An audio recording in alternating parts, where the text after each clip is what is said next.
오늘 계속해서 우리가 마가복음 말씀을 함께 묵상하는데요. 질문을 먼저 한 가지 퀴즈를 드리도록 하겠습니다. 우리 일반 상식적인데요. 간단한 세 가지 질문입니다. 쉬운 것부터 할게요. 우리 인류 인생 중에서 달을 최초에 밟았던 사람 이름이 뭡니까?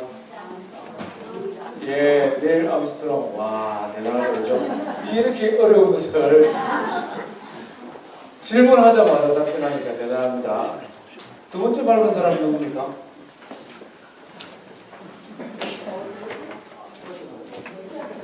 예, 그렇죠. 잘 모르는 게 아마 당연한 것 같습니다. 한 몇 초 사이인데 잘 기억합니다, 그죠? 비행기를 타고 처음으로 대서양을 걷는 사람.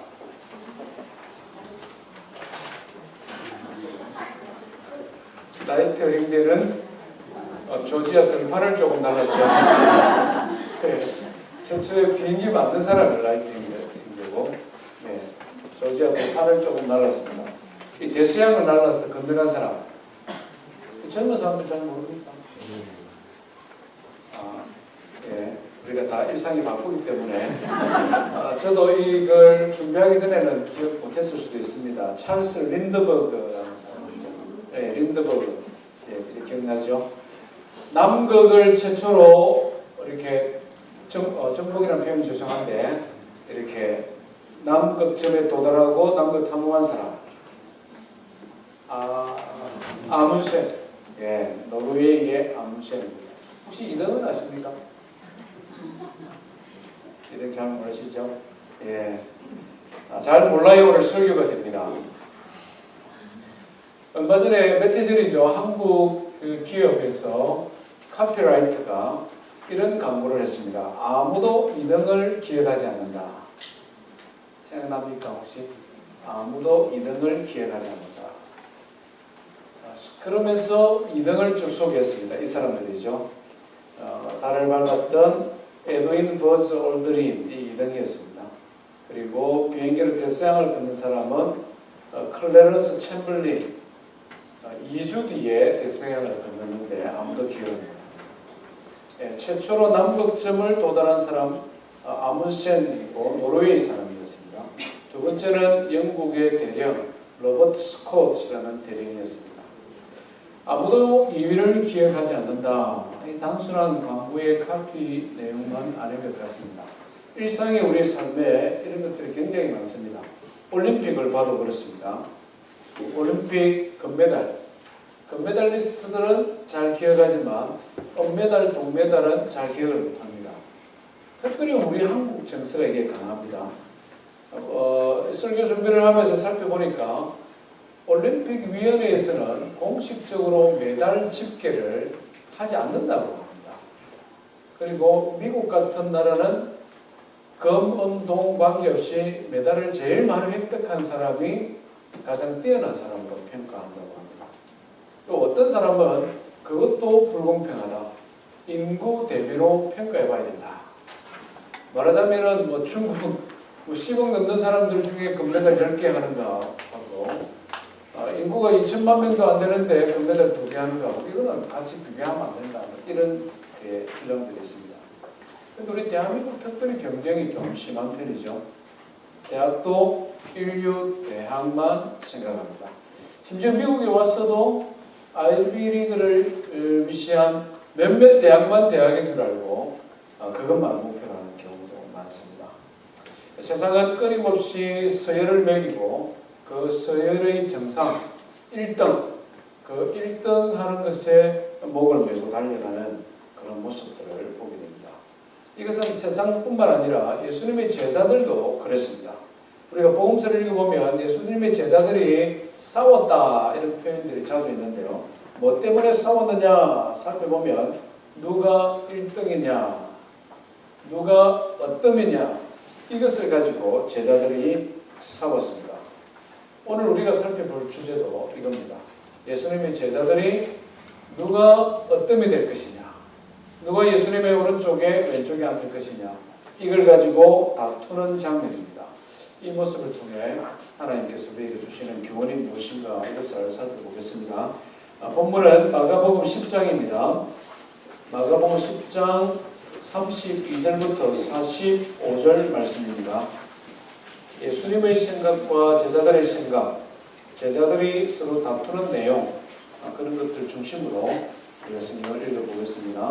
32절에서 45절까지 교독합니다. 예루살렘으로 올라가는 길에 예수께서 그들 앞에 서서 가시는데 그들이 놀라고 따르는 자들은 두려워하더라. 이에 다시 12 제자를 데리시고 자기가 당할 일을 말씀하여 이르시되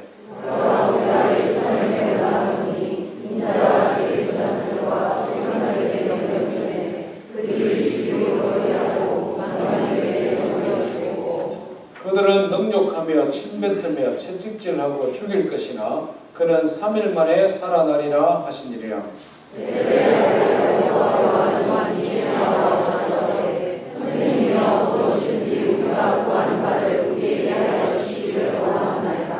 이르시되 너희에게 무엇을 하여 주기를 원하느냐?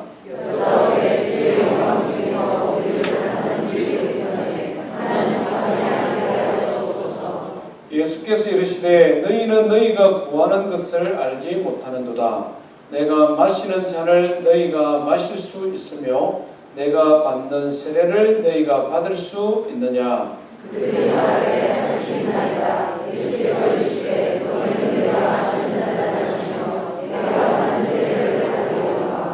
내 좌우편에 앉는 것은 내가 줄 것이 아니라 누구를 위하여 준비되었든지 그들이 얻을 것이니라. 예수께서 불러다가 이르시되 이방인의 직분자들이 그들을 임의로 주관하고 그 고관들이 그들에게 권세를 부리는 줄을 너희가 알거니와 너희 중에 그렇지 않으시니 너희 중에 누구든지 그러지 않은 자는 너희를 섬기는 자가 되고 너희 중에 누구든지 으뜸이 되고자 하는 자는 모든 사람의 종이 되어야 하리라. 인자가 온 것은 섬김을 받으려 함이 아니라 도리어 섬기려 하고 자기 목숨을 많은 사람의 대속물로 주려 함이니라. 오늘 우리가 읽은 본문은 대조되는 두 가지 장면을 보여주고 있습니다. 먼저 32절부터 34절 말씀은 예루살렘으로 올라가는 예수님의 마음, 예수님께서 지금 어떤 마음으로 어떤 생각을 가지고 예루살렘을 향하여 올라가고 있는가, 그것을 우리에게 보여주고 있습니다. 특별히 45절은 예루살렘으로 올라가시는 예수님의 목적을 아주 분명하게 기록을 하고 있습니다. 요약을 하면 이런 것이죠. 예수님께서는 사람들에게 배신을 당하고 대제사장과 서기관들에 의해 이방인의 손에 넘겨지고, 여기서 말하는 이방인은 로마 군인이죠. 결국 로마의 총독인 빌라도에 의해 재판을 받게 되고 능욕과 핍박과 매맞음을 당하고 결국에는 죽임을 당하게 될 것이다. 그러나 죽음 이후에 3일 만에 다시 살아나게 된다. 이것을 기록합니다. 한마디로 말하면 죽으심과 부활이죠. 예수님은 이것을 알고 계셨고 적어도 3번 이상 제자들에게 말을 했습니다. 우리가 마가복음 10장까지 왔는데 마가복음 8장 31절 이하에 똑같은 말씀을 하셨고 마가복음 9장 30절에서도 똑같은 말씀을 했습니다. 차이가 있다면 그때는 살짝 가볍게 말씀했다면 지금은 아주 분명하게 구체적으로 예루살렘에서 일어날 일을 제자들에게 말씀하고 있습니다. 45절에는 인자가 온 것은 섬김을 받으려 함이 아니라 도리어 섬기려 하고 자기 목숨을 많은 사람의 대속물, 대신하여 죽임을 당하는 번제의 제물이 되기 위해 오셨다. 이렇게 가르쳐주고 있습니다. 이런 생각, 이런 마음의 자세로 길을 걸어가니까 그런 분위기가 풍겨난 것 같습니다. 지금 죽을 각오하고 길을 걸어가는 사람, 그것을 골똘히 생각하는 사람, 옆에 있는 사람이 좀 느끼잖아요. 그러니까 오늘 32절 말씀해 보니 예수님께서 앞서서 길을 가시는데 따르는 무리들은 두려워하고 예수님의 12 제자들 놀라고 했다. 아마 그런 분위기인 것 같아요.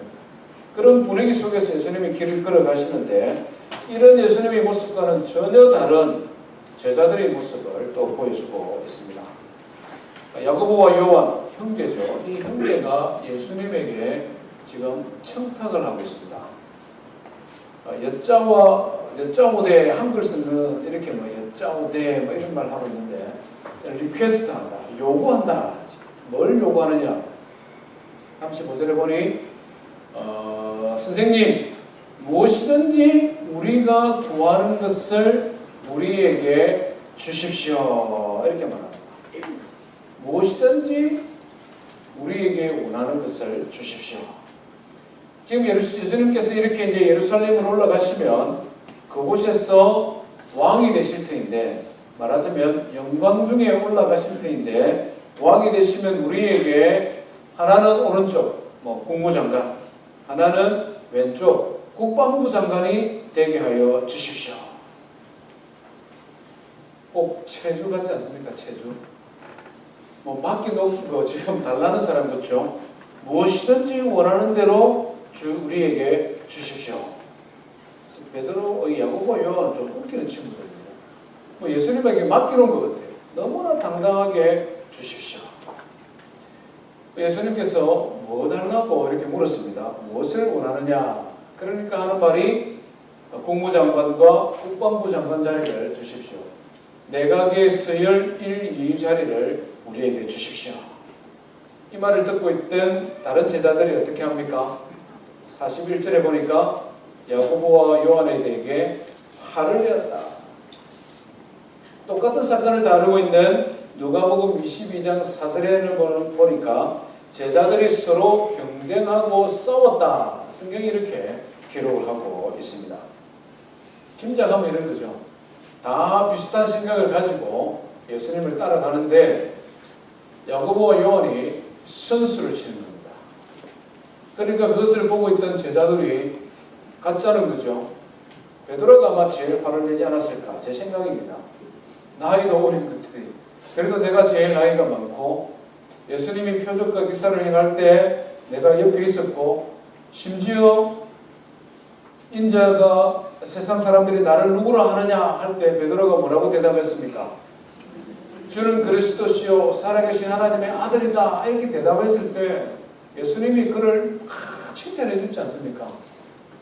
그래도 나는 예수님에게 칭찬받은 사람인데 야고보와 요한 이것들 뭐야? 말은 이런 마음으로 싸웠습니다.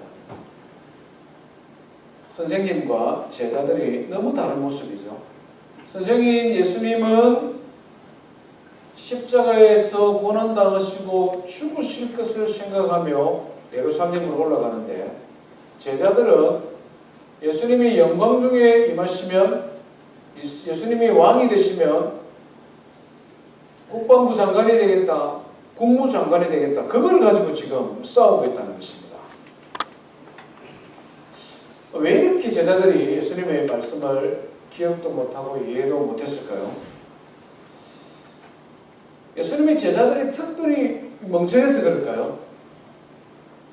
적어도 3번 이상 똑같은 말씀을 예수님이 하셨고, 말씀만 그렇게 할 뿐만 아니라 실제 그렇게 행동도 하시는데, 왜 예수님의 제자들은 예수님의 말씀과 가르침과는 전혀 다른, 누가 더 높은 자리에 앉을까, 누가 더 힘 있는 자리에 앉을까, 그것을 가지고 서로 다툴까요? 이유가 뭘까? 그것은 이미 그들의 마음에 한 가지 생각이 들어가 있기 때문에 그렇습니다. 이미 그들의 마음에 욕심이 들어가 있기 때문에 그렇습니다. 자리에 대한 욕심, 높은 자리에 대한 욕심, 성공에 대한 욕심, 힘과 권력에 대한 욕심, 그것이 제자들의 마음에 가득 차 있기 때문에 예수님의 가르침과는 전혀 다르게 그 가르침을 이해하는 것입니다. 예수님이 뭐라고 말씀하시든지 간에 지금 그들의 마음과 생각을 이 높은 자리에 앉겠다는 이 욕심으로 가득 차 있으니까 예수님께서 뭐라고 말씀하셔도 이 사람들의 마음과 생각을 통과하고 나면 엉뚱한 생각을 하는 것이죠. 이것이 예수님의 제자들만 가지고 있는 문제일까? 우리는 생각해 볼 필요가 있습니다. 왜 그런가 하니 이런 마음과 생각을 가지고 있으면 우리도 역시 예수님의 제자들처럼 행동하기 때문에 그렇습니다. 높은 자리, 권력 있는 자리, 힘 있는 자리, 그 자리를 탐하는 그런 욕심이 우리 마음에도 가득 있으면 우리도 역시 예수님의 가르침과는 전혀 관계없는 삶, 예수 믿는 하나님의 자녀라고 부름받았으나 전혀 자녀답지 못한 삶, 예수님의 제자라고 부름을 받았으나 전혀 제자와 관계없는 삶을 살아갈 가능성이 우리에게 있기 때문에 그렇습니다. 그러면 어떻게 해야 되겠습니까? 이런 질문을 하는 제자들을 예수님은 책망하지 아니하시고 그들의 생각을 바꿔주기를 원하셨습니다. 그래서 차분차분 한 가지 한 가지 설명해 주셨죠. 오늘 우리가 읽은 본문 35절 이하의 그 내용들입니다. 예수님께서는 먼저 그들이 가지고 있는 높은 자리, 힘 있는 자리, 권력 있는 자리에 대한 오해, 잘못된 생각을 바꾸기를 원하셨습니다. 본받지 말아야 될 생각이 무엇인지를 가르쳐 주시죠. 우리 42절 말씀을 한번 읽어보겠습니다. 42절입니다. 시작. 예수께서 물러나가 이르시되 이방인의 직분자들이 그들을 임의로 주관하고 그 고관들이 그들에게 권세를 부리는 줄을 너희가 알거니와. 이방인의 직분자들, 쉽게 말하면 그때 당시는 로마 군인들, 로마 총독, 또 그들의 앞잡이 노릇했던 헤롯을 비롯한 유대인의 지도자들이죠. 그 이방인의 직분자들이 임의로 사람을 주관하는 것, 권세를 부리는 것을 너희가 알거니와 이렇게 말씀하고 있습니다. 임의로 주관한다는 것은 자기 마음대로 사람을 움직이는 것이죠. 힘이 있으니, 권력이 있으니 힘과 권력을 가진 사람의 마음대로 다른 사람을 함부로 부리는 것입니다. 세상의 높은 자리, 세상의 권력은 힘으로 억누르거나 힘으로 사람을 억압하는 자리, 그렇게 할 가능성이 너무나 많습니다. 너희가 알거니와 이 말씀이 참 우리의 가슴을 찌릅니다. 유대사회 속에서 예수님 시대에 얼마나 너희들이 고통을 당하고 있나 너희들 알고 있지 않느냐. 로마인들이 무거운 세금을 매기고 로마의 군인들이 같은 동족인 유대 여성들을 겁탈하고 로마의 권력의 앞잡이들이 자기들의 부와 귀를 위하여 같은 민족인 유대인들을 억압하고 탄압하는 것을 지금 너희들이 피부로 느끼고 있지 않느냐, 경험으로 알고 있지 않느냐 이 말입니다. 그런데 그런 모습을 보면서 너희들도 어떤 이 되려고 다투느냐 이 말이죠. 욕을 하면서 배우고 비난하면서도 부러워하고 결국 자기 자신도 그 자리에 올라가면 내가 비난했던 사람보다 욕했던 사람들보다 심지어는 더 못난 사람, 더 악한 사람, 더 나쁜 사람으로 되는 것처럼 높은 자리, 힘 있는 자리, 권력 있는 자리를 위하여 제자들아 서로 다투고 있느냐 이 말입니다. 한마디로 말하면 그래서는 안 된다는 것이죠. 그러면서 43절 이하에는 바른 어뜸이 되는 것은 무엇인지, 진정 높은 자리는 무엇인지 그것을 또한 우리에게 가르쳐 주셨습니다. 우리 43절, 44절도 한번 읽어봅니다. 시작. 너희 중에는 그렇지 않을지니 너희 중에 누구든지 크고자 하는 자는 너희를 섬기는 자가 되고 너희 중에 누구든지 어뜸이 되고자 하는 자는 모든 사람의 종이 되어야 하리라. 너희 중에는 그렇지 않을지니, 이 말은 너희는 그래서는 안 된다 이 말이죠. 하나님의 자녀들은 그래서는 안 된다. 예수의 제자로 부름받은 너희들은 달라야 되지 않겠느냐 이 말입니다. 어떻게 달라야 되느냐? 한마디로 말하면 43절에 보니 누구든지 크고자 하는 자는 섬기는 자가 되고, 영어에서는 servant, should be servant라고 표현하고 있습니다. servant, 섬기는 자가 되고, 그 다음에는 모든 사람의 뭐가 되어라? 종이 되어라 이렇게 표현하고 있습니다. 높아지고자 하는 자는 섬기는 자가 되고, 지배하고자 하는 자가 되기 위해서는 종이 되어라 이렇게 말씀합니다. 여기서 등장하는 이 servant나 slave, 이걸 우리가 조금 더 깊이 생각해 볼 필요가 있는데요. 누가 servant고 slave냐? 이 사람들은 당시의 전쟁 포로나 중한 죄를 지은 죄수들이었습니다.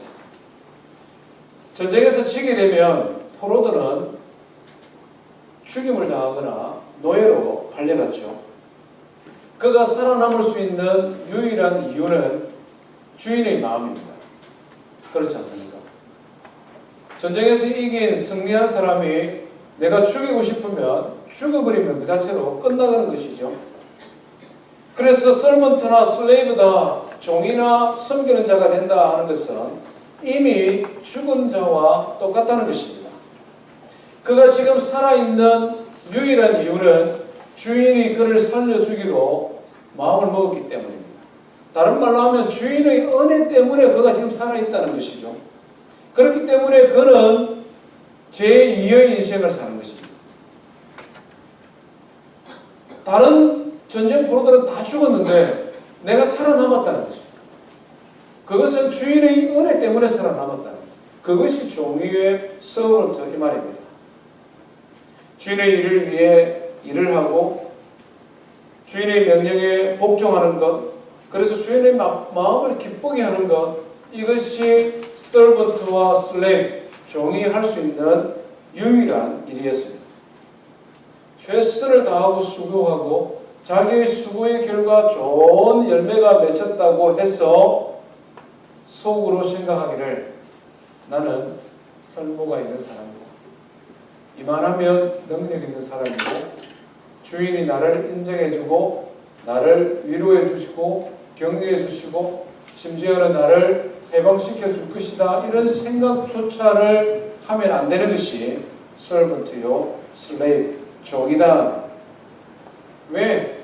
이미 죽은 사람이기 때문에. 이미 죽은 그에게 있어서 최고의 선물은 죽지 않고 살아있는 것입니다.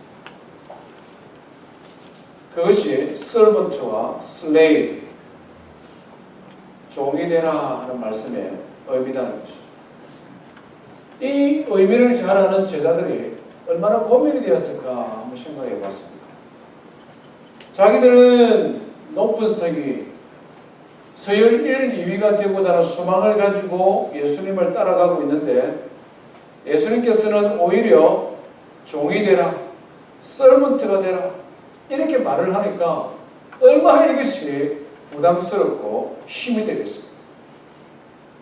단지 어려운 일로 느껴지지 아니하고 어쩌면 불가능하다 이렇게 생각했는지도 모르겠습니다. 그들의 마음에 번민, 갈등이 생길 수밖에 없다는 것이죠. 그런데 성도 여러분, 종이 되고 섬기는 것이 힘들지만 불가능한 일은 아니다 하는 것입니다. 어렵고 힘든 것은 분명하지만 포기해서는 안 되는 일이 있다는 것입니다. 왜 그렇습니까? 그것이 예수님을 믿고 구원받은 하나님의 자녀들의 삶이요, 그것이 성경이 우리에게 가르쳐주는 하나님의 자녀들의 삶이기 때문에 그렇습니다. 성경은 처음부터 끝까지 이걸 우리에게 가르쳐줍니다. 몇 사람 예를 들면요, 아브라함을 한번 생각해 봅시다. 아브라함은 가정에서 섬기는 자가 되고 종이 된 사람입니다. 그가 조카 롯을 데려다가 키웠습니다. 삼촌이든 큰아버지든 돌아가셨는지 이유는 설명하지 않습니다만은 아브라함은 조카를 데려다가 키웠습니다. 어린 조카를 키워서 일도 가르쳐주고 인생에 좋은 선생이 되어서 이제 그가 독립해야 될 만큼 장성했습니다. 그때 아브라함이 어떻게 했습니까? 내가 이만큼 키워줬으니까 너는 이제 저기 가서 알아서 살아라. 이렇게 했죠. 그죠? 그래 안 됐습니까? 아니라고 합니다. 지금. 아브라함이 조카를 딱 데리고 와서는 그 들판을 다 보여주면서 뭐라고 말합니까? 내가 우하면 나는 좌하고 내가 좌하면 내가 우하네. 선택권을 조카에게 줬습니다. 자기가 지금 키운 아버지인데 데려온 자식을 그만큼 하면 성공했습니다. 들판을 나누어 가지지 못할 만큼 롯도 부자가 됐다 이 말입니다. 그런데 그것으로 끝내지 아니하고 더 좋은 선택을 하라고 줬습니다. 그러니까 이 배은망탕한 롯이 어떻게 했습니까? 소돔 땅을 물어보니까 비옥하고 풀도 좋고 물도 좋고 나는 이곳을 하겠습니다. 이런 거는 자기의 재산과 가족들, 식소들을 끌고 그곳으로 가버렸습니다. 롯이 그곳을 가고 나니까 아브라함에게 남은 것은 메마른 땅밖에 없어요. 거친 땅밖에 없습니다. 그래서 결국 아브라함이 망하게 됐잖아요. 그죠? 아닙니까? 참 아까웠을 것 같아요. 참 아까웠어요. 그런데 그날에 저녁에 하나님께서 아브라함에게 나타나셔서 약속하시죠. 조카에게 좋은 땅, 좋은 것 다 물려줬는데 아마 인간이기 때문에 섭섭한 마음, 속상한 마음이 있을 것 같아요. 하나님께서 그에게 찾아오셔서 하늘의 별도 보여주시고 말씀하시기를 내가 복의 근원이 되고 내 후손이 복을 받고 모든 민족이 너를 통하여 구원을 얻게 되리라 약속하지 않습니까? 많은 이유도 있지만 하나님께서는 가정에서부터 섬김의 삶을 살기로 결심한 아브라함을 좀 기쁘게 여기셔야 될 것 같아요.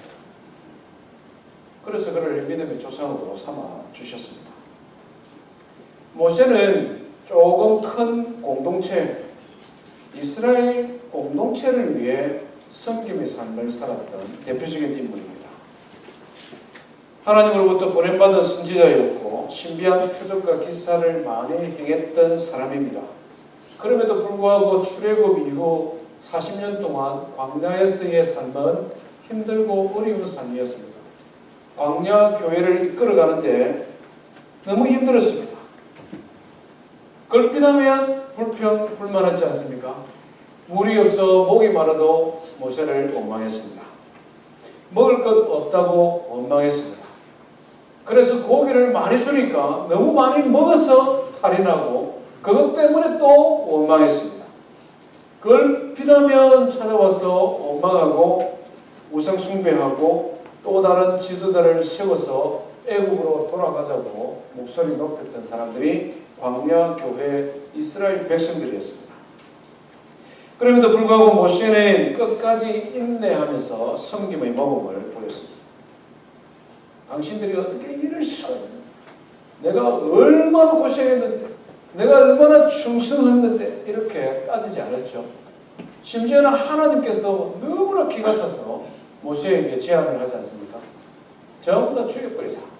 그리고는 너를 통하여 너의 씨로부터 한 민족을 이루자. 하나님께서 모세에게 이렇게 제안을 했습니다. 그럴 때에도 모세는 어떻게 합니까? 하나님 뭐라고 말씀하십니까? 지금 이 상황에서 이 백성들을 하나님 치시면 하나님의 힘과 능력이 없어 이스라엘 백성들이 광야에서 굶어 죽었다고 저 이방 사람들이 하나님을 비난하지 않겠습니까? 하나님 그렇게 하실 것 같으면 저를 먼저 치십시오. 저를 생명의 책에서 이름을 지하여 부르십시오. 모세가 막 이렇게 하나님과 토론하는 장면이 나오지 않습니까? 그는 백성과 싸우기보다 하나님께 엎드리는 길을 선택했습니다. 하나님께서 그를 인정하셨습니다. 민수기 12장 7절에 보니 내 종 모세는 이렇게 내 종 모세는 너희들과 다르다 이렇게 하시면서 그는 내 온 집에 충성된 종이었다 이렇게 말합니다.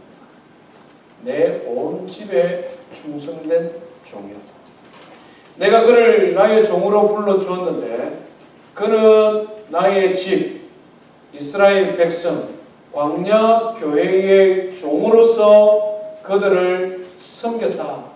하나님께서 모세를 인정하십니다.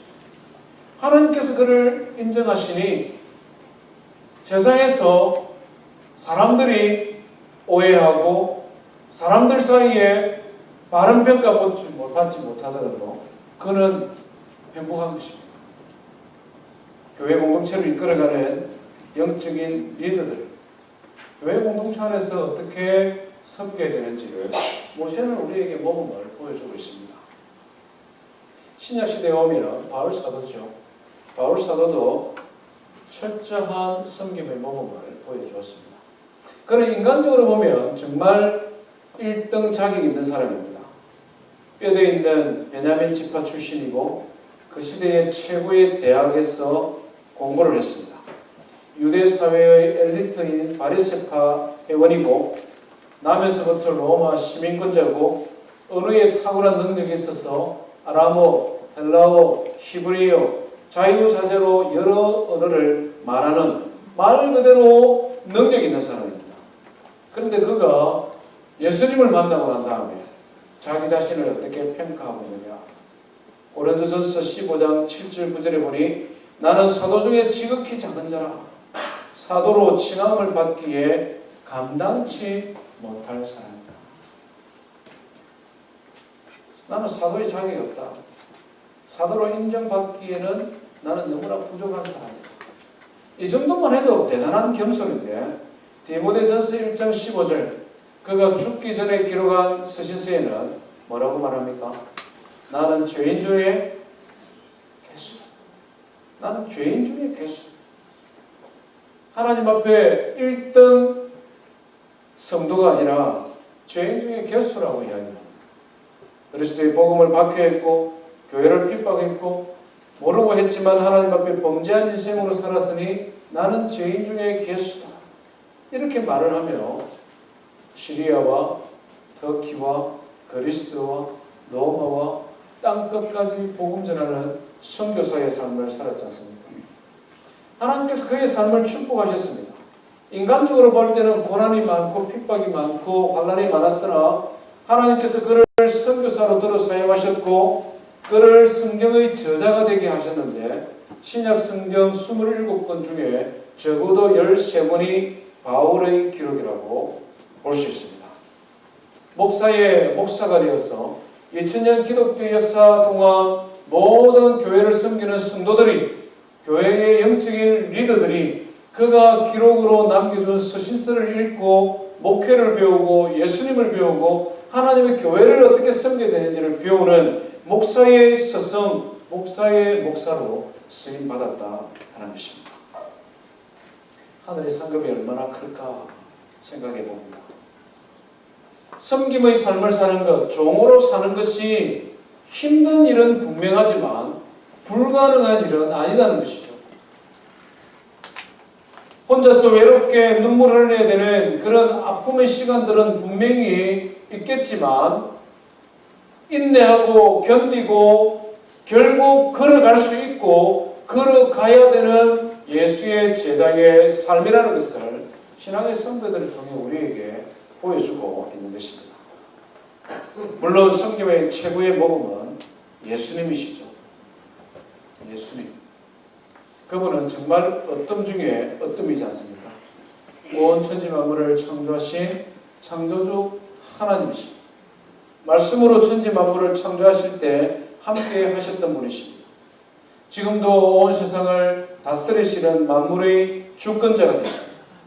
그러신 그분이 인간의 몸을 입고 이 땅에 오셨고 3년 동안 공생의 사역을 통해 철저히 섬김의 삶을 사셨고 마지막에는 자기의 생명, 자기의 목숨까지 십자가에 피 흘려 죽으심으로 말미암아 우리 인생을 위해 섬기셨다는 것입니다.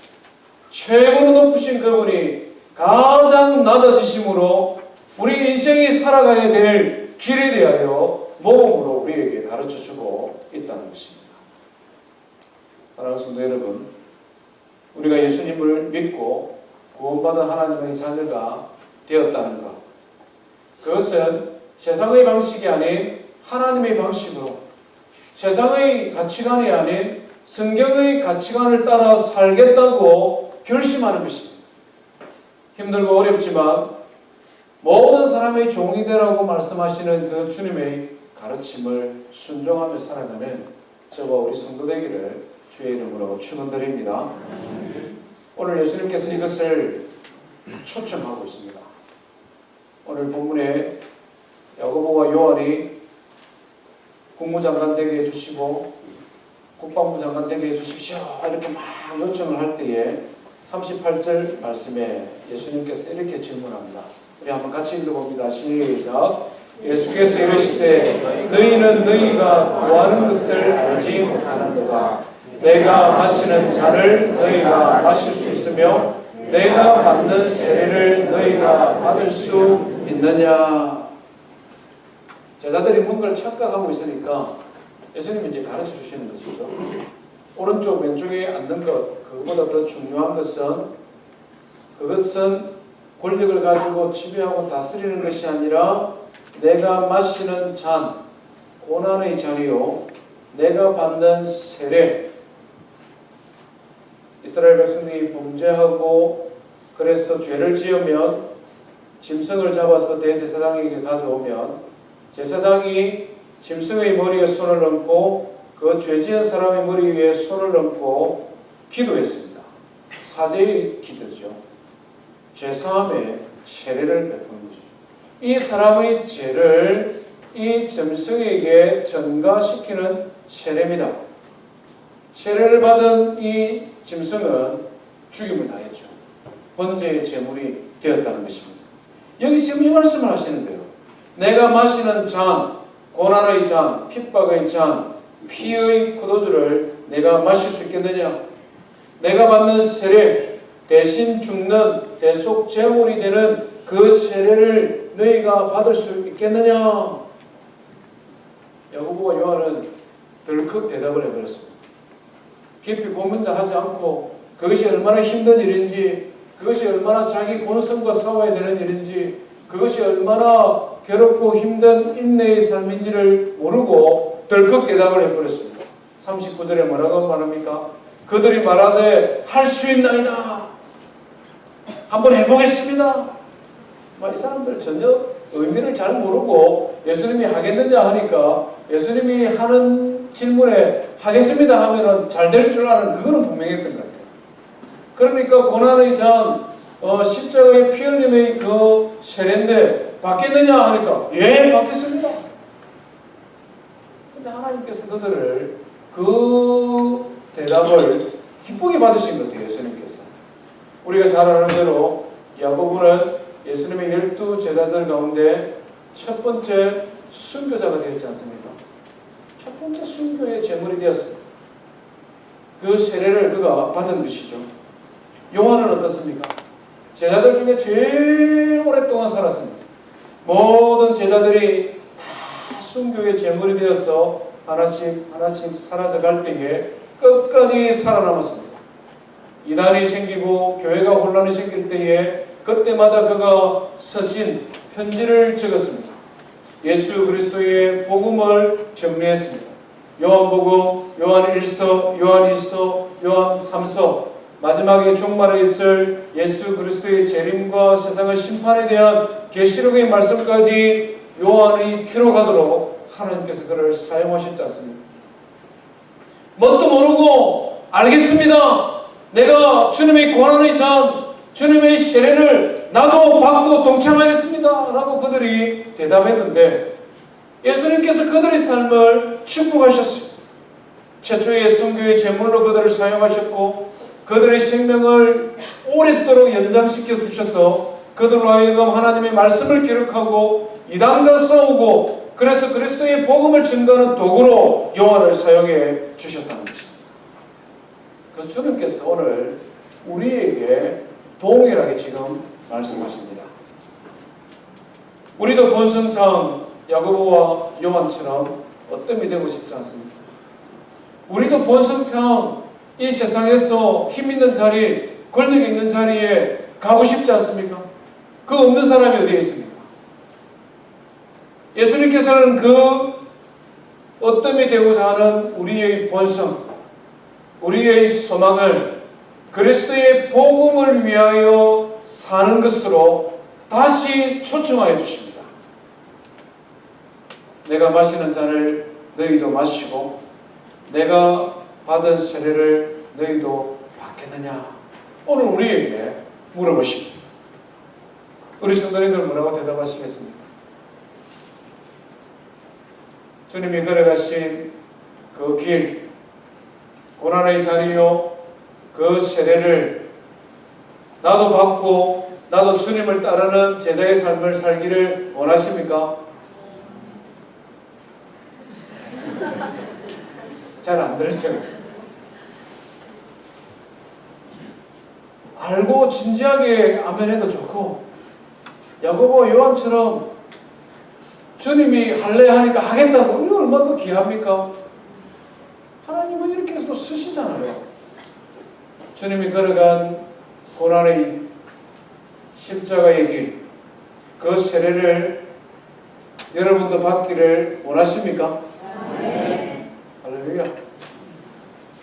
주님이 우리의 고백을 기쁘게 받으시면 우리를 그렇게 사용해 주시는 것이죠. 우리가 어떻게 주님의 잔을 마시며 주님이 걸어가신 그 세례의 길을 우리도 세례를 받을 수가 있겠습니까? 어렵잖아요. 자리에 대한 관심보다는 사람에 대하여 관심을 가지는 것이 중요합니다. 이것이 처음 시작입니다. 이것이 첫 발자국입니다. 자리가 아니라 사람에 우리는 관심을 가져야 됩니다. 힘 있는 자리, 권력 있는 자리, 사람을 임의로 주관하는 자리가 아니라 그 자리에 올랐을 때에 내가 만나야 될 사람, 그 자리에 내가 있게 되었을 때에 내가 섬겨야 될 사람, 그 자리에 내가 앉게 되었을 때에 나의 영향력이 미쳐질 사람에 대하여 먼저 생각한다면 우리는 섬김의 삶을 살 수 있습니다. 우리는 예수 그리스도의 종이 될 수 있다는 것입니다. 그 자리에 앉아서 세상의 일이 아니라 영적인 일에 관심을 가져야 됩니다. 사람을 섬긴다고 해서 그 사람이 기뻐하는 일, 그 사람이 좋아하는 일, 그 사람이 기분 좋아하는 일, 그것 하는 것이 최종적인 목표가 아니라는 것이죠. 우리는 세상의 일보다는 하나님의 일, 특별히 사람의 영혼을 섬겨야 되는 그리스도의 제자로 부름받은 자녀들이지 않습니까?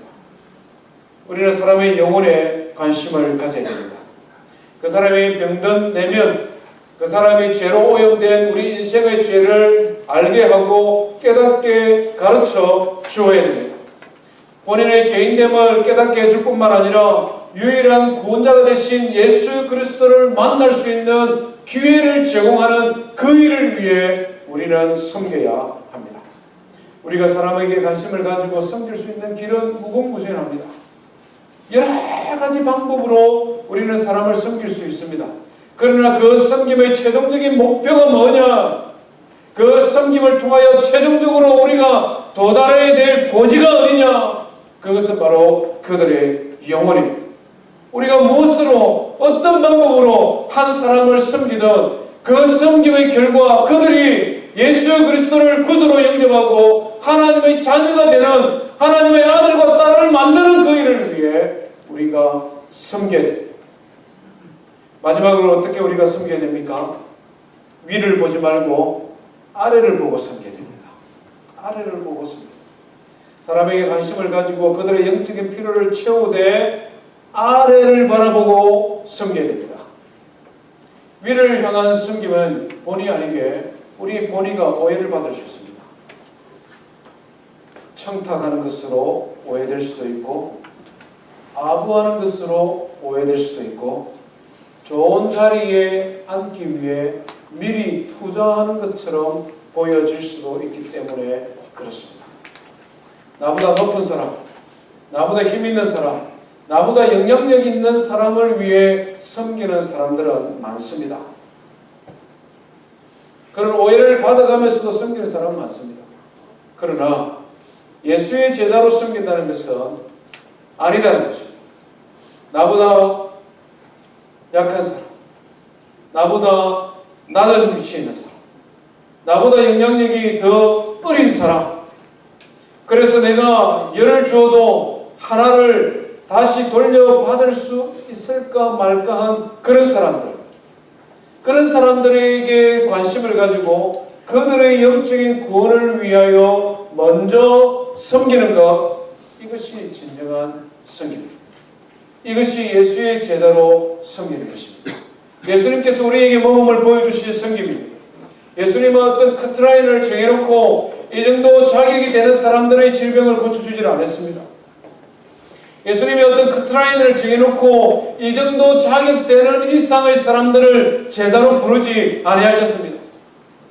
예수님은 오히려 사람들이 선을 그어놓은 그 선 아래에 있는 사람, 세리 같은 사람, 창기 같은 사람, 귀신 들려 사람들에게 멸시받는 사람, 너무 질병이 오래되어 옆에 가면 냄새나서 가지 않는 사람, 그런 사람들을 먼저 찾아가시고 그런 사람들을 섬기기 위해 십자가에 달려 죽으셨다는 것입니다.